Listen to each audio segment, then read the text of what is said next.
Hey guys, today I'm going to tell you how to fix Please contact iTunes support to complete this transaction on iPhone.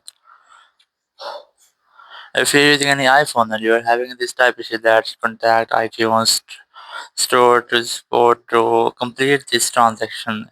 So let's see how can you easily fix that issue. First of all, you have to make sure that you have a stable internet connection. So you have to make sure that you're connected to the Wi-Fi and cellular, and you have to briefly enable your airplane mode here. Once you have enabled, briefly disable this after 5 or 10 seconds and wait for your phone to connect to internet. And once you have connected, simply go ahead to your settings.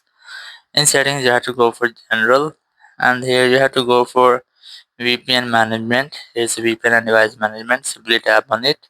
And here you have to make sure that you are not connected to any VPN.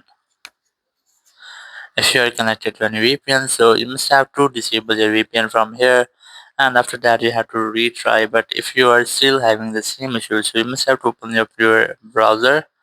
And here you have to simply search for Apple Support.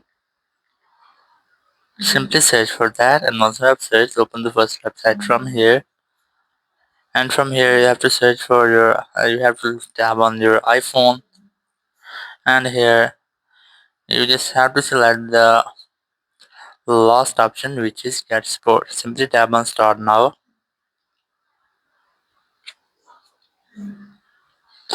and here you have to select if your issue is described here, so you must have to select from here, but you can easily choose a topic from here. Just select that option, and here you just have to describe your issue, and once you have described, you will get the official help from Apple Contact. So that's how you can easily fix Please contact iTunes support to complete this transaction on any iPhone.